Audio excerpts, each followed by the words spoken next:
There we go. All good. Having a bit of a tough technological issues. All right. Well, this is Leaf Talk. This is CFL Talk with David Morisuti and myself, Candid Frank Stanishi. And we're going to talk about Week 11 and see what happened then. And I guess we might as well start with the team that we cover. The Toronto Argonauts went to Edmonton. And they didn't have a very successful visit there. They looked good for a while, but then, as seems to be, when the Argos play well, they don't play well enough. It seems too often. Yeah, they're a team that unfortunately makes too many mistakes at different points in the game, and and unfortunately, it gets to the point where you keep counting the mistakes, and you can see why they're in the position that they're in. I talked to Ryan Dinwiddie yesterday. I said, it must be frustrating with these close games. Like, do you see, areas you feel like you can, make those slight improvements to get over the hump? And he says, well, it starts with, can we get our offense more opportunities, right? And when we get those opportunities, we have to convert, the red zone. They didn't execute in the red zone. That took, he said, almost 8 points off the board for his team. Guess how many points they lost by? 8. Right? And you got a few, another defensive stop, maybe 2 in that time. And you're talking about maybe a victory instead of a loss.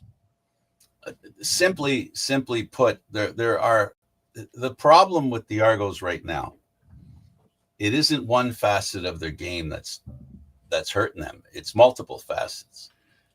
They don't have the kind of I'll say the running game. Number one, the biggest problem they have, David, is they can't run the ball.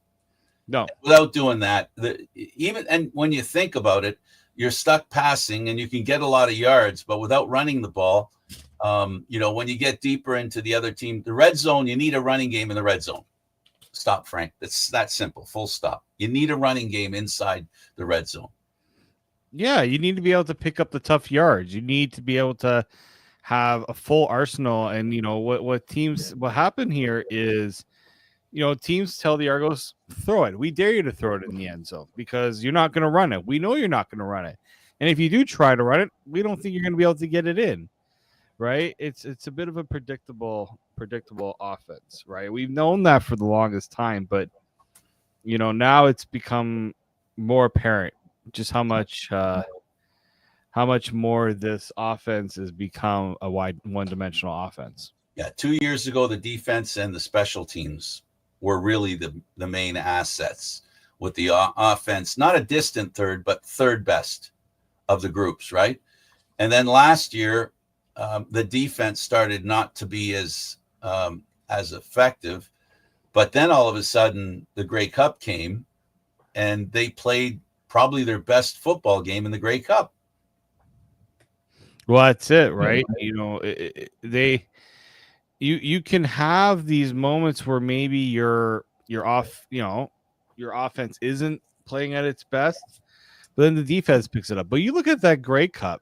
Every they executed plays on offense, they executed a lot of plays on defense, and even special teams.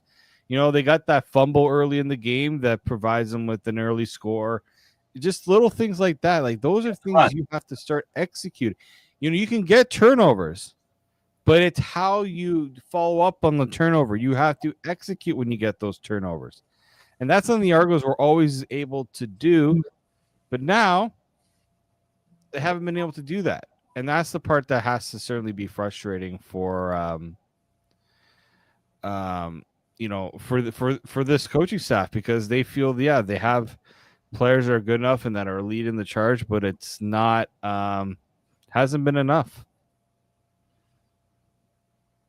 Yeah. I think I can reflect on, and I think we can drill down Ryan Dinwiddie's comments, where they have to give the offense a chance. And essentially, what he's saying is that the offense can churn up a lot of yards because they're starting from deep in their end. The important thing for a defense to do is to give the offense some serious opportunities, where they get good field position. And the same is true for special teams. And they're not getting it this year at the consistent kind of rate that they got it last year from both those specialties. Yeah, I mean, look, their special teams has been, I always say that everyone says, "Oh, but they have a good returner." The returner is only one part of it, right? He's only one part of special teams. You've got guys who create the lanes for him to block, right? Guys who prevent the opposing teams from getting to the returner when he catches the ball, right? There's so much more to it than just this returner's having a down year. Now, Janari Grant hasn't exactly had a stellar year, I would say, by his standards, but I could tell that there's frustration on his part because he knows I missed the chance for a big one there, or we didn't get the block in the right spot and they got to me, right? Yeah, well, if you have to be perfect, this is something that what happens when you have the phases of the game aren't executing well or aren't getting success. It puts more pressure on the other. And in this case, the special teams and defense is putting a lot of pressure on the offense, which is using up a lot of energy to march up and down the field, make a lot of great passes. But when the offense gets in close, like I said, they don't have a running game. And then therefore, the defense of the opposition knows all they have to do is flood the pass zone because they're not going to run the ball, or they're not going to run the ball with any kind of success. And that makes it hard when the playbook starts to shrink. When the playbook's wide open, Arbuckle and the Argo offense does a great job. But when it shrinks, and that means no run game, it shrinks. That's a lot of the offense when you're in the red zone is subtracted when you don't have a running game. Yeah. Now, I know that they were hoping to have Mayan Williams coming back, but if I remember correctly, he wasn't at practice on Wednesday.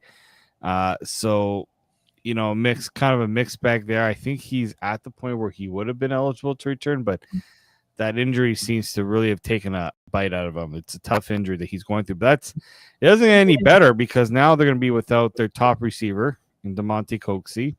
I wasn't at practice, obviously, today, but essentially, if he wasn't going to be on the field on Thursday, there's no chance he's playing on Saturday. And so, what about Winton? Winton's going to play. He was a full go at practice on Wednesday, and you could tell he's got stuff taped up. He's fighting through. I give Win McManus a lot of credit because some veterans, if at this point in the year they would just be like, you know what, I'm hurt, team's not doing well, like I'm not going to risk further injury. But that hasn't been the case for him. He continues to take the beating that he's taking, and I give him a lot of credit for being willing to do that. Yeah, he's well, they need him. They need their defense. They need their DBs to make some plays. One of the trademarks of every team that the coaches put in, the head coaches put in, Ryan Dinwiddie, every team he's had has had big guy plays from the defense, the offense, and special teams. He's had big plays from them alternately. And that's what's led to most of the success the Argos have had. What they need, and I guess, when you talked about the running game, it puts a lot of pressure on you when you need a good return, as opposed to get a good return. And so what we have here is we have a team, the Argo team, that is finding it hard, to win. They're finding it hard, and they're pressing a little bit. So I don't know if they can find a way to win a game. And this is going to be tough this week against BC. BC's a really good team, and it's going to be a challenge. But the Argos need to win a game. They need to win, not necessarily in a walk, but in one that every department feels good about their game. It won't help if it's just one side carries the ball. They need to play like a team. That's the one thing they've been, unable to do. No one's saying they're not trying. And I don't think, and we talked on Griff's show about, we don't think it's the coaching. We don't think it's the plan. We just don't think the guys are able to execute. Well, that's the other thing too, right? Is you get a really good offensive performance and the defense wasn't there. Or you get a really good offensive and defensive performance, but the special teams isn't there. They've been plagued by too many inconsistencies on all three phases. And unfortunately, like as I said, there's only so much your team's gonna be able to do when not all phases are, coming together the way that they need to be. Yeah, the solution's very simple, David. Let's talk about Ottawa and Winnipeg. Winnipeg squeaked one out. Ottawa looked really good against Toronto, at least in the second half of the game. They looked really good against Winnipeg. They were just they got caught by a couple of mistakes, and the malaise that has bothered them throughout the season kind of reappeared a little bit. It just seems to me that when Ottawa needs to make that play or they need to close things out, because they could have easily have taken that game to overtime or maybe even potentially win it. You get that big return, right? And you think to yourself, just got to make sure you don't give Winnipeg a chance to win it. Then they get the interception. I'm like, oh, Winnipeg's gonna blow this. Look at this. What's the follow-up? A 2-and-out. And a 2-and-out deep in their end that leads to the game-winning field goal. Like to me, that as soon as they couldn't get that when they got that 2-and-out, when Winnipeg got that 2, and I said this game's over. You don't give Winnipeg that many cracks at winning a football game. It's and just not. Exactly. Yeah, the kicker missed, but he ain't gonna miss that many times. Yeah. That was he missed his share for that game. And it was like you said, because they turned the ball over so deep in their end zone and their end that basically they made it pretty much an automatic field goal, which too bad for Ottawa. Winnipeg is having an interesting season. They're going to be the hometown for the Grey Cup, and I can see that they're going to make. I'm convinced they're going to make some interesting moves when the season starts progressing. Maybe around Labor Day, they're going to make some moves, and I think they're going to. What happens every year, it seems, with every team that hosts the Grey Cup, they all go over the cap, and you can't blame them because they want a chance to win at home. Who doesn't want to win at home? Well, that's it too, right? Like there's a lot for Winnipeg to play for. They've got BC right behind them. Edmonton's got a couple wins under their belt, so they really don't have a big margin for error if they really want to go to the Grey Cup this year. And Ottawa, Ottawa too, like there's an opportunity for Ottawa. Like second place in the East is not solidified. And if they have won this game, 4-5 looks a lot better than 3-6, doesn't it, Frank? Oh, absolutely, especially when the team ahead of you is only a game ahead of you. So this is and that team is struggling right now. That team being, of course, Montreal. They played BC and they looked like a team that lost 36-18. Mm-hmm. Yeah, no, exactly, right. And so that's kind of where I feel like they need to go on this. Is Ottawa needs to find a way to not let these losses pile up. They got to find a way to put together 2, 3, 4 wins in a row. They haven't really done that, and that. So we'll see if they're able to figure that out. It's been the problem with them,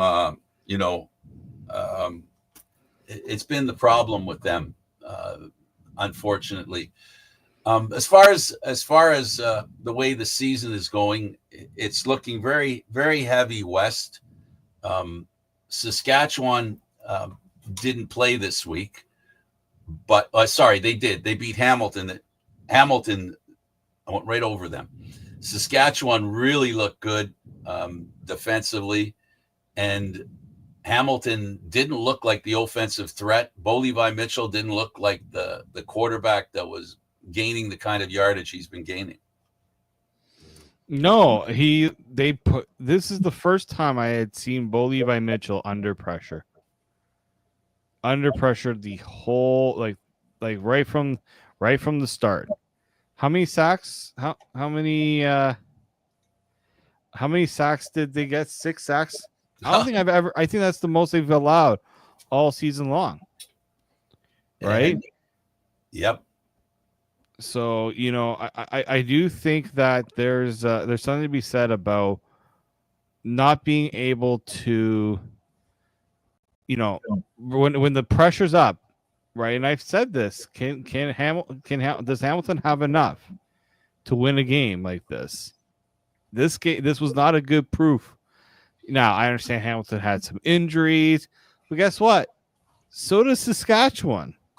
I don't like I don't like using the injury excuse. Well, this was an opportunity to make a statement, right? Saskatchewan, both teams have a statement to make. Saskatchewan's been clearly a better team for a few years now, a really good team for a few years. They haven't been able to complete, the run to the Grey Cup, right? Haven't been able to make it to the Grey Cup. Hamilton is a newly found threat in the league, and they needed this victory to tell the rest of the league, we are here. Look who we beat. And it didn't work out that way. And that's something that set Hamilton back a step. Not to say that they can't pick it up again, but they're definitely, as far as this game's concerned, not as good a team as Saskatchewan, which basically says Saskatchewan has the inside track on the Grey Cup, in my opinion, at this point, where Montreal could have made a point of it, right? So, but Montreal still can be, Montreal and Hamilton could still, either of them could make it to the Grey Cup right now, the way things are right now. Ottawa needs to improve. Toronto, what do I have to say to point out for them to make the Grey Cup? That's right now, they're in a rebuild mode. One of these on the fly rebuild modes is what I think they're in. Yeah, no, I think you look at it as no touchdowns, 2 interceptions for Levi Mitchell. The running game, they are actually getting some stuff down on the running game. I felt like maybe that should have been the area that, like, when you're struggling to protect the quarterback, what do you do? Start doing? Run the football, because then that takes away the ability to rush the quarterback. They should have done more of that. They didn't. Kenny Lawler had some plays. He made some plays, but there are a lot of other guys that just couldn't get it done. Keandre Smith, he had nothing going for him. Tim White, he had nothing going for him. Like, they essentially, yeah, Kenny Lawler had some plays, but that was not the Kenny Lawler experience we had been seeing to start this season. And yeah, I think if you are Saskatchewan, you're impressed by it. You're impressed by the fact that you've got a wealth of talent on this offense. Like we talked about with Griff, Tommy Neild, right? Coming in, right? Former Argo, seems to really found a good way to contribute offensively. AJ Willett went over 100 yards combined again. There's the thing is Saskatchewan has really found a good way to have a depth of talent on that offense. Absolutely. They have, and they've done it, of course. They've got a very experienced quarterback. I mean, comparable to Levi Mitchell. Now, Harris hasn't had the level of success Levi Mitchell has had, right? But Harris is a pretty good quarterback, one of the best over the past 10 years. And I think he's been very close, not just on the sidelines with Ottawa and winning a Grey Cup, but also, he's done it in Toronto. And I think he's a quarterback that could win a Grey Cup now. He's really become a monster when it comes to his patience and his ability to be so accurate. He's such an accurate passer. And when you have options like Saskatchewan has in receiving, keep in mind, they lost some guys and then they find some other guys like Neild. Neild wasn't a guy that was in the plans. So, this is the next man up mentality that is working for Saskatchewan, as far as receivers are concerned. So that's a good thing for them. Hamilton, it's just one loss. It's not the, they're at 6-4 now. That's not a bad record in the East. So I don't think that's something to worry about. They're a game ahead of Montreal, and Montreal is a game ahead of Ottawa. So it is something that there is a tightness there. There is a need to be successful, and the Argos in that Eastern Division, they have to win some games. They just have to win some games. I like Hamilton, I like Montreal, and I can like Ottawa by what's going on here. So it's going to be an uphill battle in the East Division for Toronto.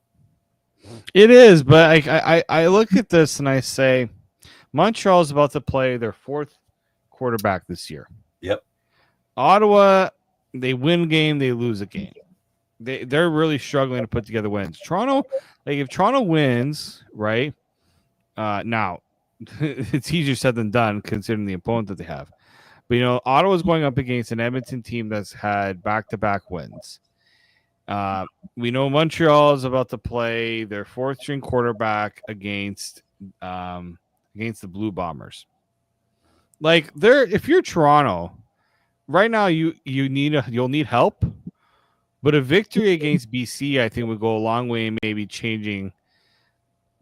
potentially changing the course of the season because you beat BC. Your next game against Hamilton, right, division opponent. Like there's again, I'm trying to act like the optimist right now. I'm not saying it's over, but if Toronto can get its act together, there's an opportunity. The problem is the next two games are against two teams that are played a lot better than them this year. So they have to really up their game. They have to take their game to another level if they want to find a way to get back into this. And it hasn't happened yet. So I can understand the pessimism of whether they can actually do it. Absolutely. And as far as pessimists go, this is the kind of season where pessimists would be very busy because none of the teams in the Eastern Division, especially after this week, have a lock on anything. Honestly, they don't have a lock in it. Hamilton has the tightest lock, but it isn't a full lock. In the Western Division, Saskatchewan's the only team that's been consistently good through the season. So there's a lot of pessimism available to every fan base, which means every fan base is still in on it, including the Argos and of course the Edmonton Elks. They as well, they beat Toronto and they're a team that like you talk about Ottawa, they're in the same position as Ottawa. If they can put a string of wins together, they could make it very interesting. And of course, the crossover can be in play. Yeah, I do think I think I'm like 90% confident we're going to see the crossover this year. Like BC is not a team that should miss the playoffs. Winnipeg's not right now. Winnipeg's not a team that should miss the playoffs either. They haven't been great, but they're not as bad as the teams that are below them, right? It makes some people have asked me, does this make you think maybe the divisions should be realigned? Not like changing, not realigning the divisions, but like changing how the playoff format is. Well, there's always the only way that'll change, David, is if they get rid of the East-West division and they just line all the teams up. Yeah, and you give the top two teams the bye. No, 1 and 2 get the bye, but then the rest of the league is seeded differently. Like it's a 9-team league. You can play your games within your division if you have to. I get that, like regionally, but like I would hate to see BC miss it. Like you see these like even Edmonton to a degree seems more like a playoff team than some of these East teams. Yeah, you're talking about Ottawa and Toronto. I mean, I could draw a line directly from Ottawa to Edmonton and say same problem. Yeah. Both of them. The difference being Ottawa's had a problem at quarterback, but it's been kind of resolved. Edmonton had a problem at quarterback. It's been resolved. I like Edmonton. I like Edmonton and Edmonton's situation far better than I like Ottawa's. If Ottawa's quarterback can't be healthy, I don't like their backup. I don't think their backup's going to do anything spectacular. We've seen it already. But when it comes to, Edmonton, you've got a guy that's a Grey Cup MVP under center there. Yeah. No, I do think that these next 3 weeks, I think are going to say a lot about the playoff picture. I mean, some teams will ascend and kind of solidify themselves, or we're going to get more chaos between now and the end of the year. Well, chaos isn't a bad thing if you're a football fan. If you're a fan of sports, chaos can be fun. It can be very fun. It can be fun if you're not on the wrong side. There's not a wrong side to be on when it comes to the chaos. Like if the chaos is that your team can't find a way to win, that kind of chaos, you don't want to be that in a fan base. The kind of chaos created by the absence of a quarterback with no substitute in sight, you don't want to be a part of that chaos. But the chaos where your team, if you're an Argo fan, you can say, well, they're close. If you're an Ottawa fan, we beat the Argos. If you're Edmonton, wow, our backup quarterback is doing better than our starter. So there's chaos, but there's also hope intertwined in it. And I like the chaos, and I like the teams that are coming out of the chaos in a positive way. The Argos just have to come out of their chaos. They just have to figure out. It's funny, but the irony of irony is this is the exhibition game in Toronto with BC coming in, a team that Toronto has beaten the last 4 or 5 years at home. And it's going to be in the middle of a carnival atmosphere. They need kind of a carnival game to win the game. It should be, well, we'll see how interesting it is without their number one receiver and a less than healthy middle linebacker that runs their defense. David, it's going to be an interesting game. And as far as the other teams that are playing this week, Winnipeg and Montreal, two teams, don't you think, in the same kind of situation where they're really good teams that are stumbling a little bit? Well, two teams you expect to be in the championship picture, and they don't look like championship teams at times. Like Montreal, their issues, their quarterback, they've got injuries. They've been hit pretty hard with injury. Same as Winnipeg. Winnipeg has dealt with. They haven't had their top receiver, in Dalton Schoen. So Nick Dembski's stepped up in a big way, and that's where I think Winnipeg I have more belief in because they've got guys that can step up their game. Brady Oliveira seems to be getting himself back on track. Zach Claros looks a bit better. He's finding guys that could be weapons for him, but he's still making those mistakes that makes me concerned about how far he can get them. But I do look at these two teams, and they're in very similar situations where we think they're good. They've had good games, and then they've had bad games, and I'm trying to gauge where they are exactly, and it hasn't been easy. That's the whole thing this year. I mean, the only team that's been easy to gauge is Saskatchewan, and close to that is Hamilton. But this last game raised some questions. Are they ready for prime time is the big question, right? So that's that. And we talked about Edmonton and Ottawa separately. Well, this week they're going to play against each other, David, and we're going to find out what's really going on between these two teams. This is as important. This game has playoff implications. Both sides, for sure. Right? Like Winnipeg wants to stay in that 3-hole. They don't want to drop to the crossover because Frank, you and I have talked about the crossover hasn't led to a Grey Cup, right? Right. In Montreal, they want to stay in second because they also want to host a playoff game because, technically first is not out of the question for Montreal if Hamilton's not able to sustain their play. But I think Winnipeg's obviously in a better spot in terms of how they've played, but they've got a lot of competition around them, teams that are improving around them, and that only adds to what I think is a very complicated situation for them. Yeah, Winnipeg's playing on the road. They've been pretty good on the road, but not as good as they are at home. Montreal's been very good at home, and they're going to have to lean on a good game for them at home. Edmonton's on the road in Ottawa. Ottawa had a great game against Toronto, followed up with a dud. Unfortunately, lost a game they could have won. And now at 3-7, as you said, it's not just them putting space between them and Toronto. They need to put space between them and Edmonton, right? And it's not just Edmonton, it's BC. They've got two Western teams that could very well both be ahead of them soon. Mm-hmm. Yeah, I mean, like I just see this West picture is so fascinating because if Calgary can beat Saskatchewan, does that make people think twice about who's the best team in the West? Right? Exactly. It's so fascinating. The East is just like, is somebody going to play well enough to be 500 at the end of the year? And in the West, it's like, well, you got so many teams that are so good. Like BC and other seasons with the way they're playing, they're probably top 2 team in that West division with the way that they've played on offense. Defensively, not as great. But they're starting to get it together. They're starting to build to something, especially under a new head coach. It takes time for that to all come about. Not every team can get a new head coach and go and win right away. It takes time. But I feel like the West picture has been just so incredible. I do appreciate the fact that we're getting such a competitive division. It's just too bad the East isn't in that.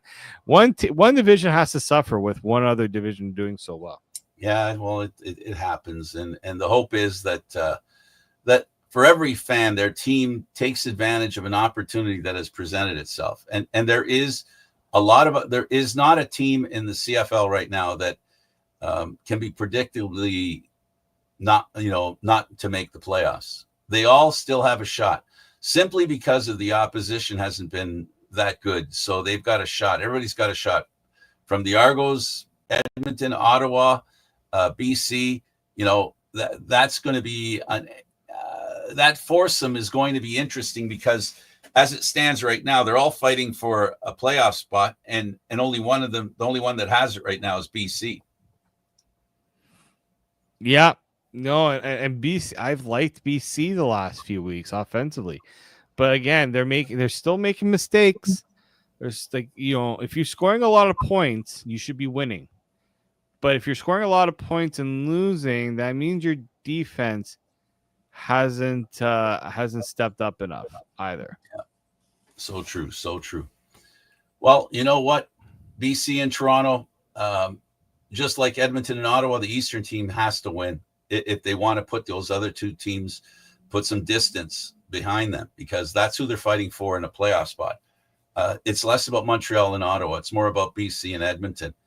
You talked about Saskatchewan and Calgary. Now Saskatchewan is the team for me that has really proven that their head coach has it figured out. Even though he's a defensive expert, their offense has been really good, and they've always had really good receivers there, David. But right now, it's the discipline that the team's playing with. This is a team that a short couple of years ago were taking really poor penalties. Mm-hmm. You're making poor decisions in crunch time. Absolutely. Right. Absolutely. How many times they say, they could have won the game here, or, they're going to regret this loss. Like, there was a lot of that. And I think eventually they've started to figure out, but they and that's part of it. I mean, let's also not forget that there's also a bit of a growing pattern here too. They've got veterans on this team. They've got a head coach that's in his second year as a head coach, right? So there is, I think when you look at Saskatchewan, they've built up a really good depth. They built up some good depth. They had a lot of guys on the offensive line out. Like, coaching deserves a lot of credit, but I'll give Jeremy O'Day credit too for the roster that he has put together. Now, Frank, we have seen Saskatchewan play well in the regular season, but then in the crunch time when the games get tougher, can they win? And can they win when it's a winner take all? Because we've seen now Calgary's beaten them pretty good. This game on Saturday is Saskatchewan's ability to show we're not an easy out. We're not going to be that team that crumbles when the pressure is on them. That we can play well back to back to back. That we can be consistent throughout the week. We can dominate the opposition, no matter who it is, when it is. That's where they're at right now. They're at the point where they have an opportunity to establish their dominance, and we've seen that throughout the CFL. We've had Winnipeg showing their dominance, Toronto displaying dominance. Hamilton before that, not enough to beat Winnipeg. So we've seen Montreal come up with a year of dominance, and then last year they were a bit less dominant, but dominant nonetheless, and then lost to the Argos in the playoff game. So dominance is something that Saskatchewan hasn't shown us yet. This is their best opportunity to do that, and I think this is when they're most prepared to do it. I think they've got the team and the coaching staff to do it, and I think the most important thing, the discipline that they're showing. That's something that when we look at other teams, David, you look at the Argos, you look at Hamilton, you look at every other team. The discipline and the consistency is what makes you a winner, and more importantly, a champ. So teams like Ottawa, Toronto, and Edmonton's coming out of that. There was a time there where Edmonton's discipline wasn't very good. That's what teams need. They got to be disciplined. And when I say discipline, I don't just mean not taking penalties. I mean taking advantage of opportunities that you create. You got to create opportunities and take advantage of them. It's more than one thing that you have to do. It's the set of things that you do that can make you a winner. And our friends in Saskatchewan, they have a lot to cheer about. They do. Oh, they definitely do. Like, they haven't just beaten teams; they've dominated teams. Look what they did. I mean, we just talked about with Hamilton. That's a contending team. People saying this is the best that Hamilton's looked at in forever, and Saskatchewan's like, okay, but your best isn't better than our best. Yeah. Even at 75%, I think Saskatchewan still wins that game, even if they're not at their best. Like, absolutely. Yeah, look, Saskatchewan's been waiting to do this for years. And I got to tell you, fan and team alike, they love the way this season's going and are working really hard to make it as good as they can, because there's one shining reason that's motivating them: winning a Grey Cup in Winnipeg.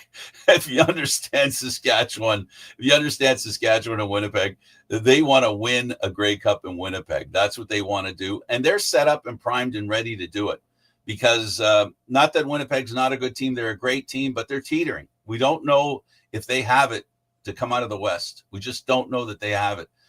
We know that Saskatchewan's on the verge. And we know that Calgary, they've shown a flicker, so that Western Division is going to be a tough one as the winter rolls in. When the physicality and the running game becomes more important, David, that division is going to become even more interesting, because a brutal running back like Willett in Saskatchewan in the middle of winter in the snow, he's going to be a factor more and more. And the same thing's true with Brady Oliveira. It's going to be interesting. Yeah, no, exactly. That is but that's a big part of where Saskatchewan's really improved. It's not one thing that they've done right that's put them in this position. Their defense is playing well. Their offense, I mean, AJ Willett, he's healthy. That's the key part. He's healthy and he's able to play. And I think probably has something to do with the coach that he has this year too, in Andrew Harris, right? Helping him, take that step as well. So I think it's kind of multifold with just everything that the coaching staff has clearly got this team prepared each and every week. And so I do think that again, I'm waiting to see, is this the 2023 Argos once again, right? Or is this Saskatchewan has really found their groove? And I'm hoping it's B. I don't ever like to see a team that's played well lose it all in one game. But, I mean, that's the mark of a good team. Good teams find a way to win. Well, those scars can help. You know what I mean?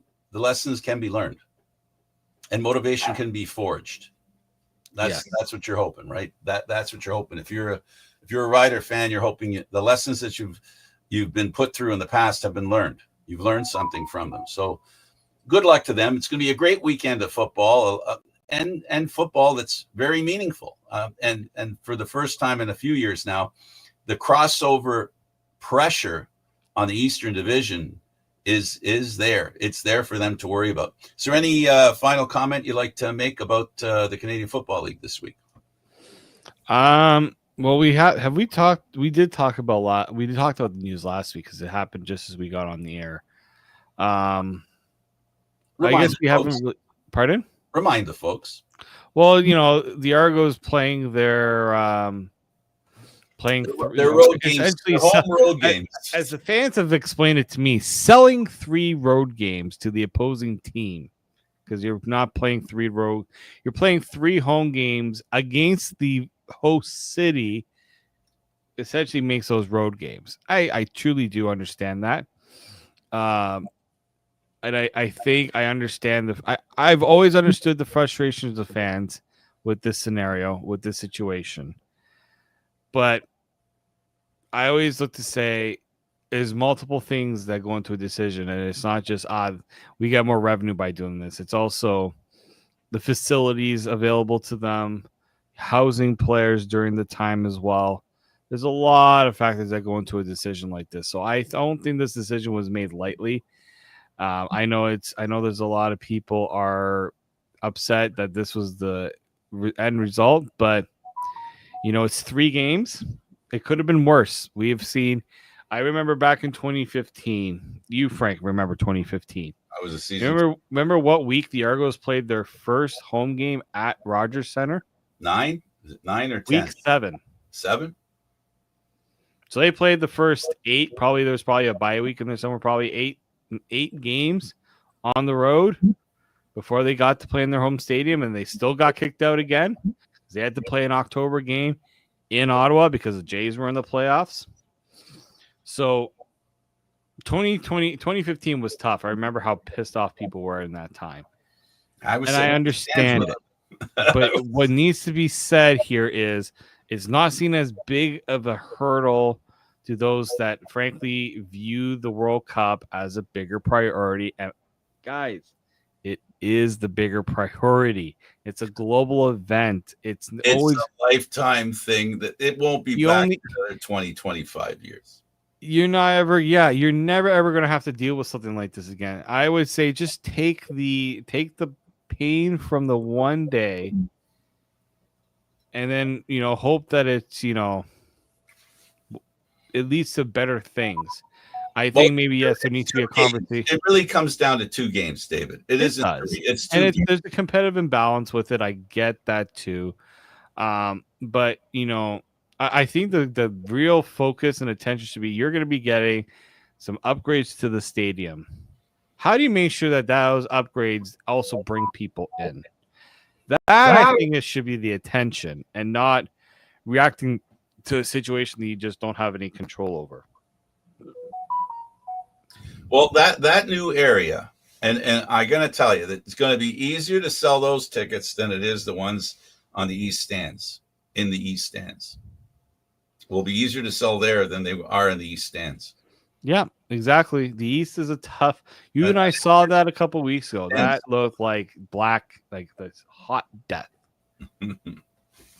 Really tough stuff. Mm-hmm. Well, you know what, David? It's a once in a lifetime thing. There's an upside to it. There are improvements that are being made to the stadium. What it means is another thing that it means is another opportunity, a bigger opportunity to have a Grey Cup in Toronto. And for those that love football, as well as love their Argos, Grey Cup game will continue the desire and the willingness to have the Grey Cup here in Toronto with that extra. It would have been nice if 2026 was the year they decided to do that. You already would have had the stands. Just keep the stands for a few more months. Absolutely. But I do think a Grey Cup, hopefully Toronto will get one within the next few years. Yeah, they will. I think it'll be within. Well, we don't know who gets the next one yet. So we have Winnipeg this year. Calgary is in 2026. 2027. Let me see here. I don't think it's been announced yet. So there's a first opportunity, right? I do think that there's I think maybe Winnipeg gets another one. Does Winnipeg get one? Winnipeg get a Grey Cup, 2 Grey Cups? I don't always like those options, but I think it's just up until 2026. So there's opportunities 2027 and past for this team to host a Grey Cup. 12, 13. They're not showing who the 114th. No, 112th, 113th, we know for sure. Yeah, who would you think it would be? Let's see. Well, Vancouver just got theirs. Vancouver got theirs. Calgary's getting another one because they hosted in 2022. Montreal doesn't have. They don't want to do it there because it's not really a Grey Cup facility. No. Which is what we're talking about with Toronto, right? So as bad as Toronto feels about what they feel, like Toronto fans feel that they at least have a stadium that can host the Grey Cup, and we're talking about it being able to host it even better in coming years. There's Edmonton in the mix, and what about Ottawa? Ottawa could be in the mix. It could be Ottawa before Toronto. I think Ottawa, Edmonton, and Toronto the next 3 years that aren't scheduled at this time. Yeah, I don't. Right. Edmonton had one. Was it 2020? No, 2019. Was that the last one in Edmonton? I believe it was. The one you went to. I was there. Yeah, I was there. Edmonton. We know that there wasn't a league in 2021 was Hamilton. 2022 was Calgary. 2023 was Hamilton. 2024 was BC. This year it's Winnipeg, then it's Calgary. So 2027 is an option if a team wants it. This work's done in BMO, they'll have it there. Yeah, they'll have it there just because of all the extra. They'll be able to sell suites, a nice boatload of suites. Yeah. So we'll see how it goes. We'll definitely see how it goes. David, it was a slice. Thank you, Frank.